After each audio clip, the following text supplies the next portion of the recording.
Hello everyone, this is Dr. Wilson Jetty, Department of English from Institute of Aeronautical Engineering, Hyderabad. Today I am here to discuss some of the grammatical aspects which are very necessary to the younger graduates. Many of the younger graduates, they feel that grammar is a boring area.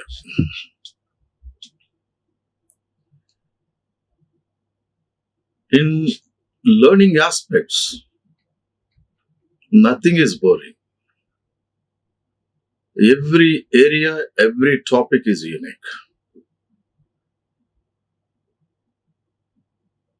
We should not say, I like this area, I don't like that area. I like this subject and I don't like that subject. We should not encourage and we should not develop ourselves this kind of notion. If an individual has this kind of notion, he or she can deviate from the mainstream subjects. If an individual is an engineering graduate or general graduate or any other graduate, it is very important that he or should speak a good English, acceptable English nowadays. After globalization, English has such a demand. It is not our language, it is others' language. But it is very important to the younger generation, particularly engineering graduates, to speak acceptable English, perfect English, when they are at workplace or academics, whatever the area it is. So, if an individual wants to speak, or if an individual wants to communicate effectively, the grammatical aspects play a crucial role. Without a grammar, without knowing or without learning grammatical aspects, don't expect that he or she will communicate effectively. So why these grammatical structures have such place? Because the language, it is not a difficult area. Grammar we can keep in our fingertips if we learn effectively. Very few sections are there. We can easily understand and we can easily remember and we can use in our day-to-day affairs. So we should not neglect the grammar. There are a number of errors we commit when we are speaking or in writing. What's the reason? If somebody writes a sentence or a paragraph, why the younger graduate is unable to communicate effectively? What is the effective communication? The receiver or the listener has to understand what the speaker or the writer convey. That is effective communication. If the reader or the listener doesn't understand what the writer or speaker is conveying, definitely there is a gap between these two people. So in order to avoid that gaps, being a graduate or being a young man, it is very important that he or she should learn grammatical structures. I met many people in my life. They say that lack of English language, they did not reach such expected places. Only because of English language, it is possible. I have friends in journalism, cinema, or in other areas. But many people, lack of communications, lack of English communication skills, they have not reached their imagined places. So, I sincerely say to all my younger generation, please develop communication skills effectively. For that reason, I select one topic today, that common errors in English language. Where do we make mistakes while you are speaking and writing? It is a very simple topic, but it is a very essential topic. If we know some of the rules, particularly in grammar, we can easily avoid committing mistakes. So what are the common errors we commit in our day-to-day life? Why I select this topic is, this younger generation should use acceptable grammatical structures. It is very necessary. Acceptable grammatical structures. An younger graduate should use. When you are using such acceptable grammatical structures, you will be very confident, and also your candidature will be recognized. When you attend an interview, or when you are writing an examination, or when you are conveying something, or when you are giving paper presentations, if you are using acceptable grammatical structures, you will be recognized. You will be given good positions. Many younger graduates, particularly I'm talking about engineering graduates, they have to give presentations. In first year, they have to face some viva voce in front of the external. And in second year, and third year, and fourth year, they keep on giving oral presentations regarding their core subjects. So when they are giving such presentations, they should be very confident. How it is possible that they should be very confident? If they are good at communication skills, they will be very confident. For that reason, I select this topic today, common errors. So, common errors. We know conditional tenses or if clauses. We know 5 conditional tenses. First condition, second condition, third condition, and fourth condition, fifth condition. It is not the big deal to remember all these things if we pay a bit attention when we are learning. I have given one sentence here. If I will visit London, I'll meet you. See, there are 2 sentences. I will visit London, I'll meet you. So if is the conjunction, you know that. If I will visit London, it is a subordinate clause.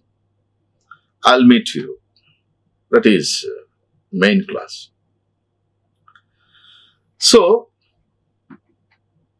this sentence does give complete sense, grammatically acceptable.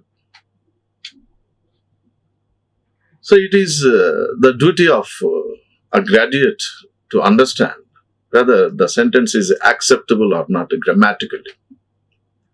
No doubt it is not acceptable. In first sentence, simple future is maintained, and in second sentence, simple future is maintained. What it is?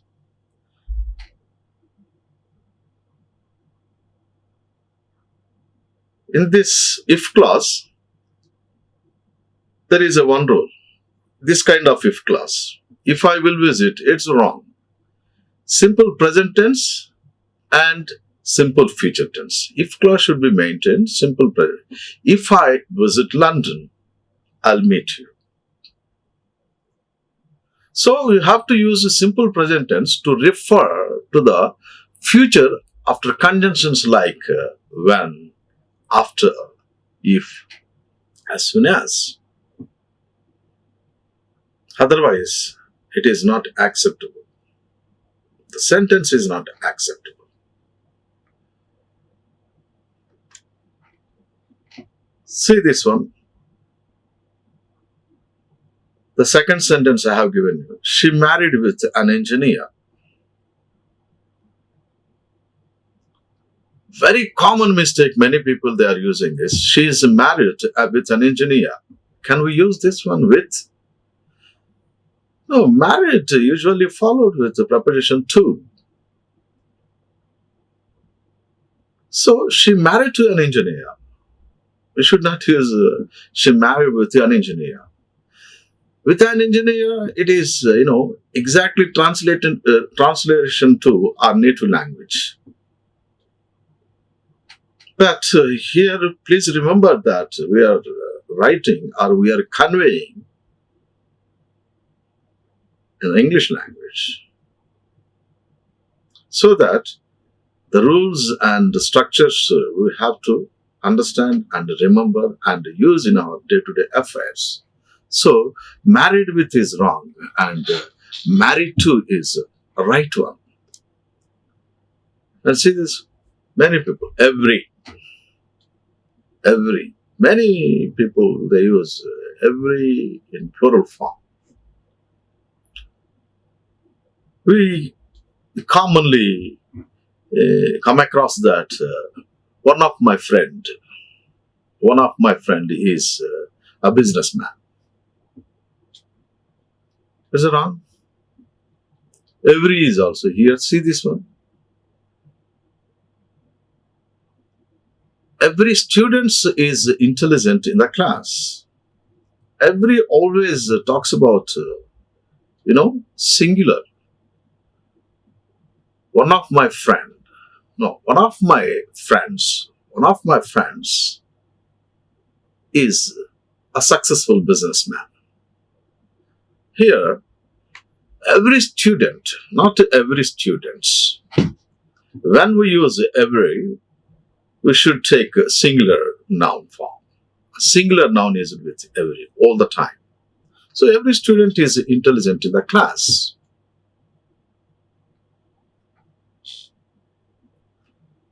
So be careful when you are using every student, not every students. See this one.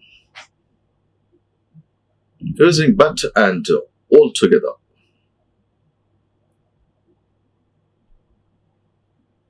It is, although it was,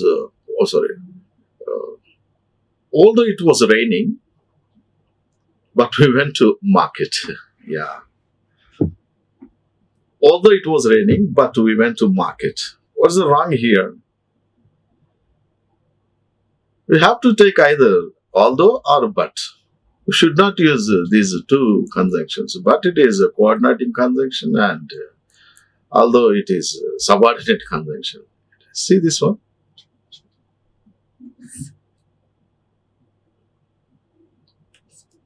So both conjunctions are used here. What is the correct sentence? Yeah. Although it was raining, we went to market. If the sentence starts with although, don't use but with that. It's not necessary if it is. Although the sentence is started with although, you need not use another conjunction, coordinating conjunction, but it's a meaningless. It's wrong. It's a So be careful when we are using although, and we should not use here. So what is the function of a conjunction? A conjunction is a word which joins two separate sentences together. So there are only two sentences. It was raining and we went to market. There are two sentences. But these two sentences are combined by two conjunctions. That is very ridiculous thing here. Like, say, I didn't went, as many people they use, I did not went. That's also wrong. These are the common errors, particularly the people are committing in the day-to-day affairs. So be careful when you are using this one. And see this one.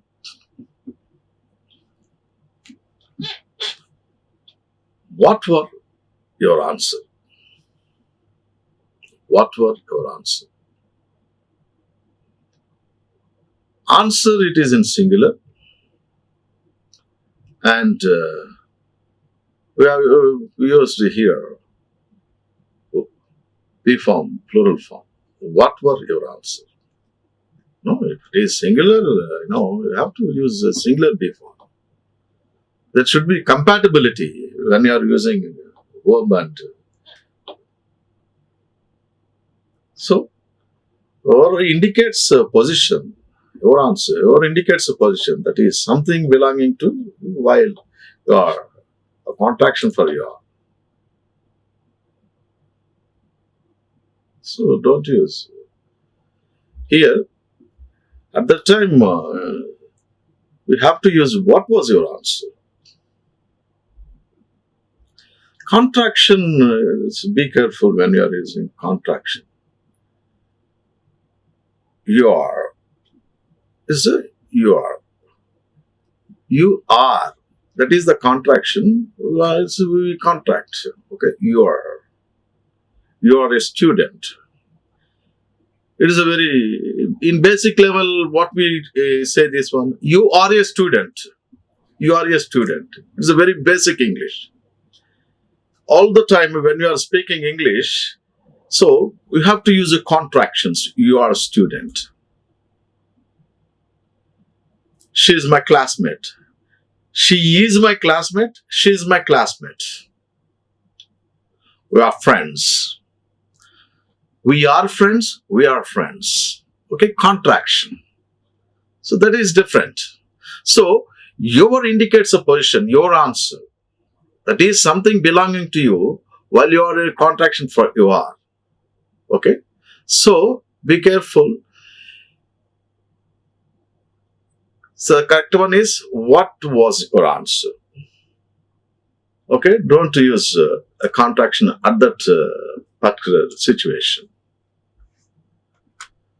See this one. It is. It's. Many people, yeah. It's a very common mistake. It's a Sunday morning. It's Sunday morning. Incorrect, that one. It's Sunday morning. It's Sunday morning. But it's is a different. It is a possessive pronoun. But here, it stands as the subject. So that it is Sunday morning. It is Sunday morning. So we contract. It's a Sunday morning. It's Sunday morning. So that is the second one is correct because that is possessive pronoun of things. It's. So it's a contraction of it is. and it's the possessive pronoun. Be careful when you are using there, there, they are. Again, contraction. Parents work for parents work for their children. No, see, parents work for their children. If it is for is not there, parents work there for children. But it's wrong. The first one is parents work for their children. It's not there. It's there. THEIR. Parents work for their children. That is the correct one. What it is, there is generally used for place there. Usually there. Hey, where are you going? I'm going there to meet my friend. I'm going there. Well, it's generally used for a place. There refers a position. Their children. Their children is a position. Belonging. They are a contraction again. They are. They are. Be careful when you are using, when you are pronouncing they are, we are. Okay? These are the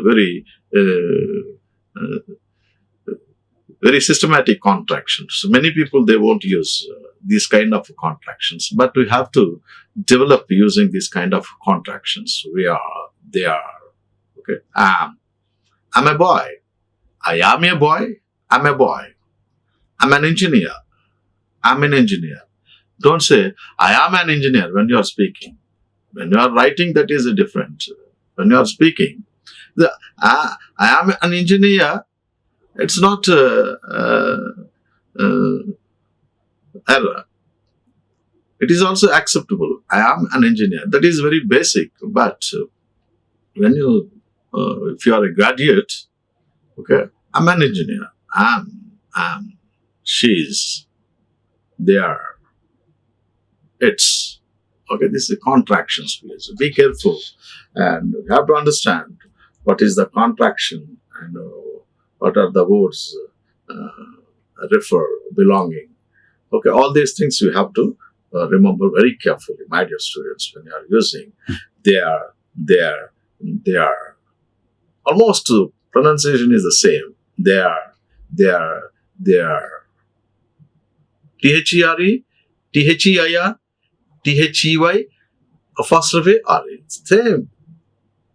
They are. Oh, see this one? Unique. Most unique.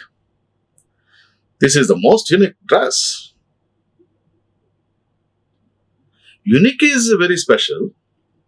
Okay, you need not use any other adjectives or other words. Okay, unique is. This is the unique dress. That's enough. This is the unique dress. We need not add other words. And there are other words also like unique. I heard many times my friends using unique. Unique. Most unique subject. Most unique personality. These are the wrong usages. Adjectives like unique, ideal, entire, extreme, perfect do not admit different degrees of comparison. Okay, just unique. That's it. He is a unique personality. That's enough.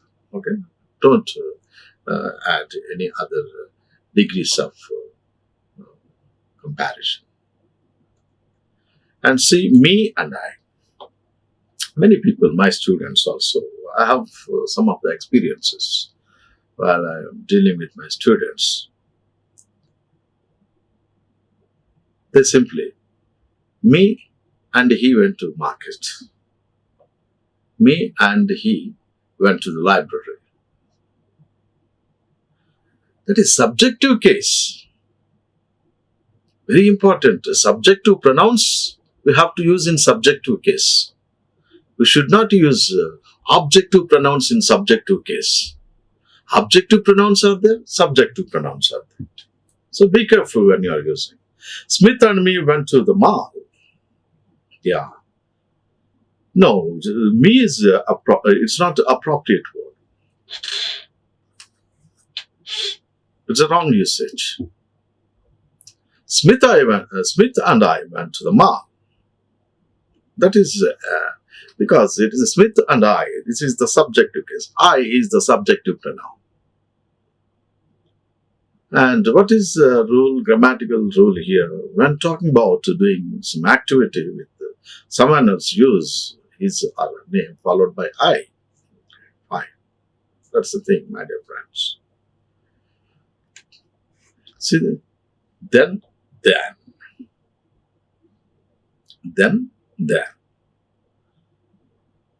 What is the sentence?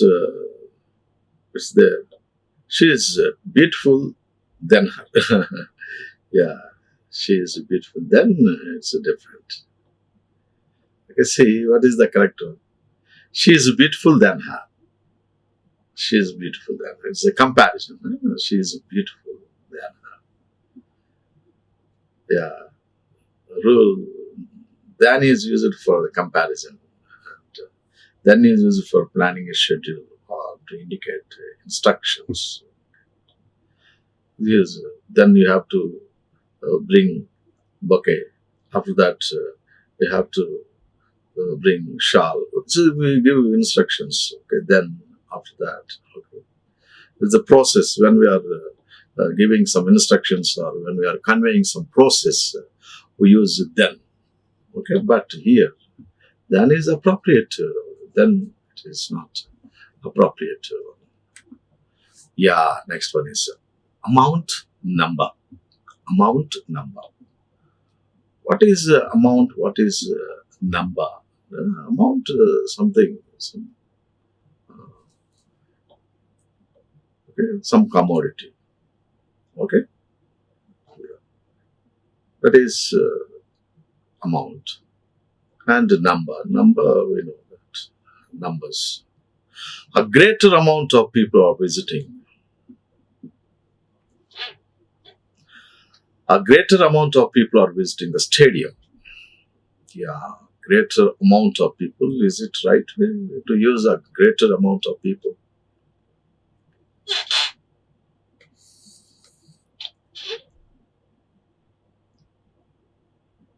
When we see the structure, we feel a bit, inconvenient. We are not comfortable using this phrase, a greater amount of people. Something is missing there. It's no, right? It's not. A greater number of people are visiting the stadium. A greater number. We are not talking about the quantity. We are talking about the number here. If you are talking about the quantity, that's different. We can use amount. Okay. But it is a greater number of people are visiting the stadium. So amount is used for uncountable commodities. Okay. And the number is used for countable things. Okay. People, it is a countable thing. And so we should not use amount. Okay. Here, number is acceptable word. Here we can use it. Yeah. See this one. Fewer, less. There are less dresses. Can we use? Fewer is used for countable items. Fewer.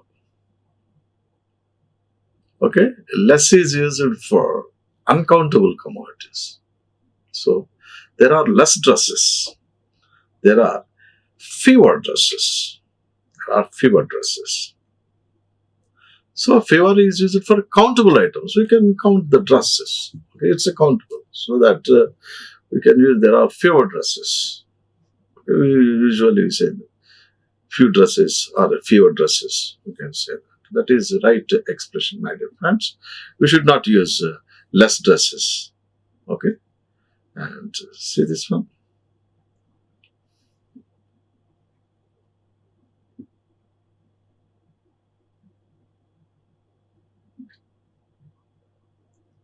Yeah, the first one already we discussed. And we have given some of the examples here. I will talk to him when I see him in the next 2 days. Okay, both are in. I will call you as soon as I arrive at. Okay, fine. And if the plan succeeds, I'll come. Okay, right expressions.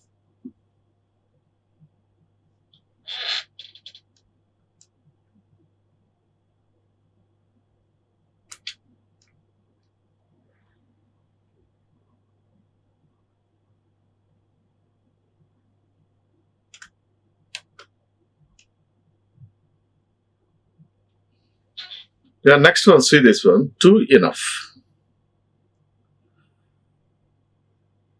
This shirt is too enough for me. Enough, can we use enough?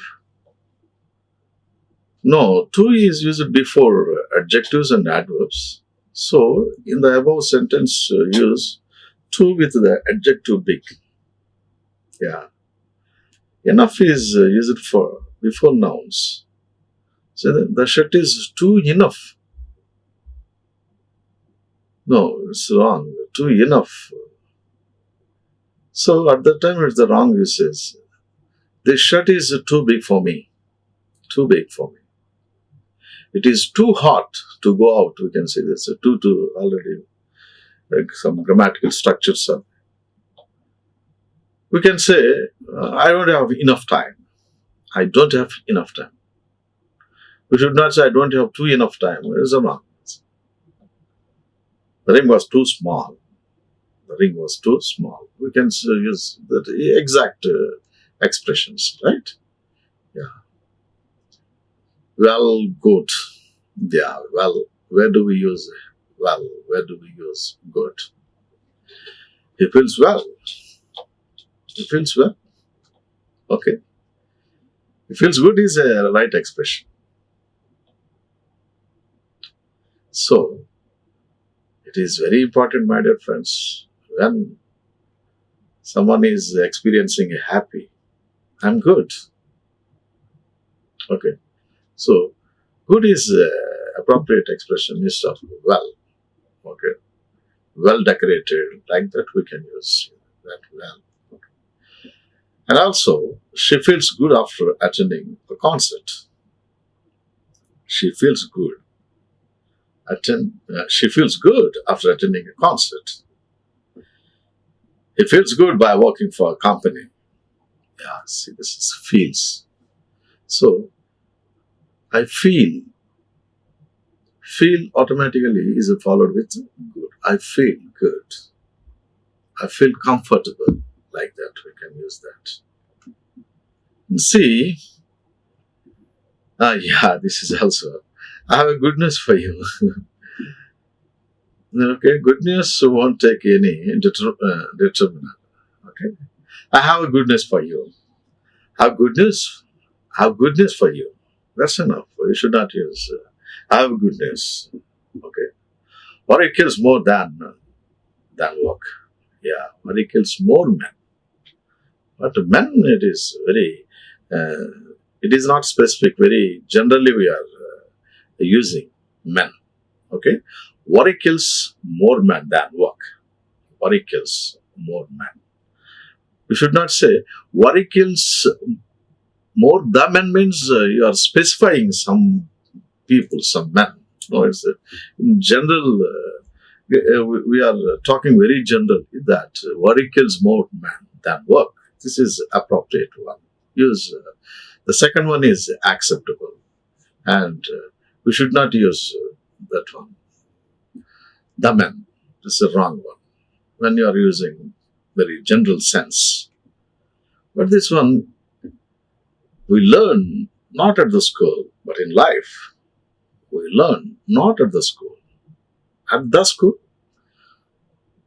This is also second one. This one also, my dear friends, at the school.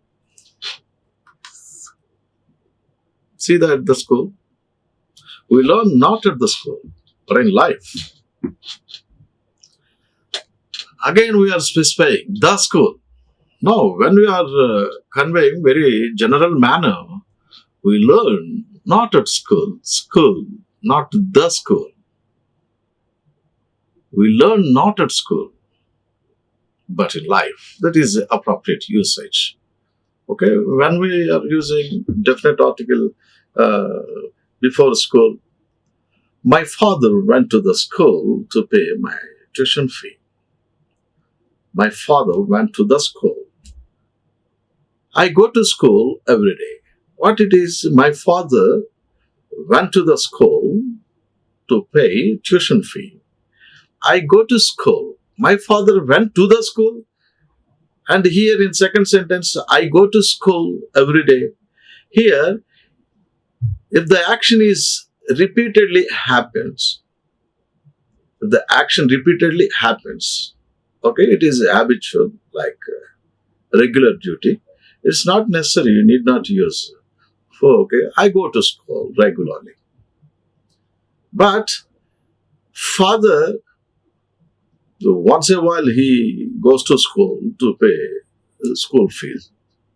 So at that time, my father went to the school. Okay, that's very important, my dear friends. And see this one. He sent a word that he would come soon. Yeah. A word is wrong here. A word.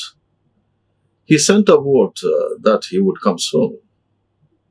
He sent a word that he would come soon. You need not use any determiner here. Okay?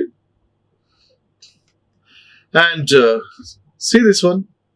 I have read the Shakespeare's King Lear. The Shakespeare, it is the proper noun, right? Shakespeare is the proper noun. So, when we use determiner before the proper noun, automatically it will convert into common noun. For example, Tendulkar is a famous cricket player. Oh, fine. Tendulkar, his name is Tendulkar. Tendulkar is a famous cricket player. He is the Tendulkar in my class. He is the Tendulkar in my class. In second sentence, I used he is the Tendulkar. Means, he is not a Tendulkar, but why I am using he is the Tendulkar? The person who I mentioned, he is also good at playing cricket. So that's all. At that time, we have to use a determiner. But in this case, I have read Shakespeare's King Lear. That's acceptable. We should not use the Shakespeare. It's wrong. So, what is the correct one? I have read Shakespeare's King Lear. That is an appropriate expression. I have read Shakespeare's. And the next one, see this next sentence. Incorrect. You cannot set a foot in this house. You cannot set a foot. Should not use a foot. You cannot set foot in this house. That is exact expression. And what is then the next one is, it's not good to go to the bed late.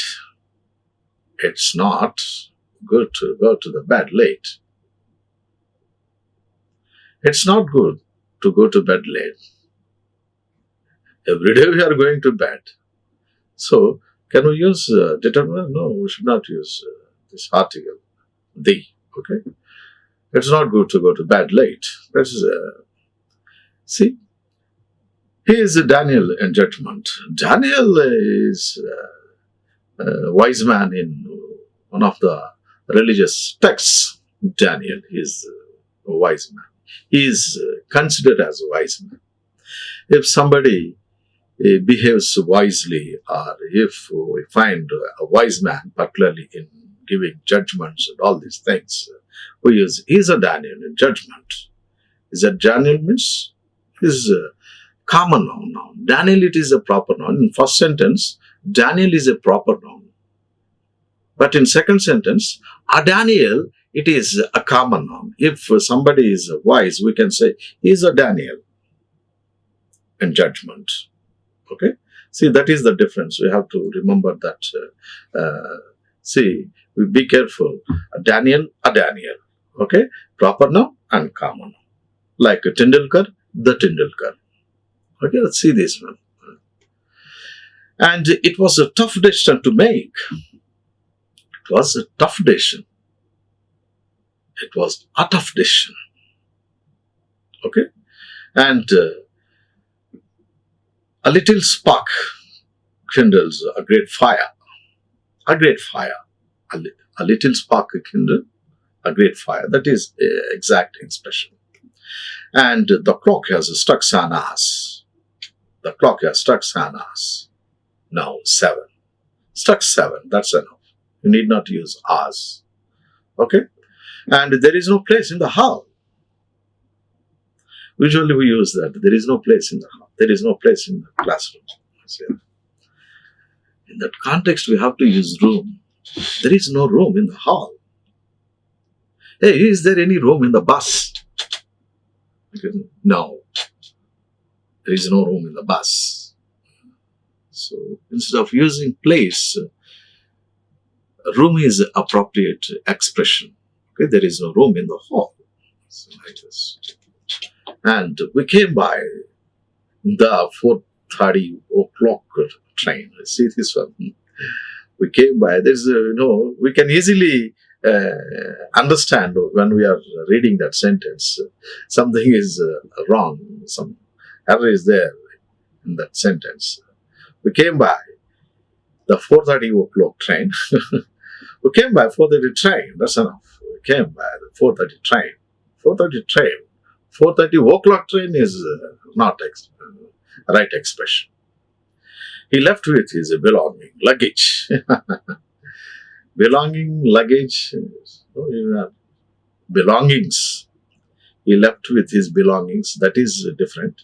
But here, he left with his belonging luggage. Oh, luggage is luggage. He left with his luggage. See, I gladly avail of your offer. I gladly avail myself of your offer. See, what is this? I gladly avail myself. I. So, here we have to use a reflexive pronoun here. I gladly avail. We enjoyed ourselves. We enjoyed the party ourselves. We should not say we enjoyed the party. We enjoyed the party ourselves. So, we have to use such a reflexive pronoun in that context. So, I gladly avail myself of your offer. That is exact expression, my dear friends. So, my dear friends, my dear young generation and young graduates, young techies. So, I sincerely convey, please reduce this kind of errors, particularly when you are writing or when you are speaking with your colleagues, with your teachers, and with your friends. So, if you start trying to reduce all these kind of errors or mistakes in your day-to-day affairs, one day you will be perfect, particularly in this language, because your career always compatible to this language. If you are a good communicator, you will be recognized and you will be given wonderful places, wonderful appointments, and promotions. Because now, most of the MNC companies, they are looking for the younger generation who have effective communication skills. No doubt at all. Even though you are good at your core subjects, but if you are unable to use effective communication skills, if you don't have effective communication skills, you will be lose many opportunities. For that reason, I sincerely convey, please practice all these grammatical structures and start reducing your mistakes in your day-to-day life. Thank you. Thank you. Thank you. Like, share and subscribe. Hit the bell icon for more updates.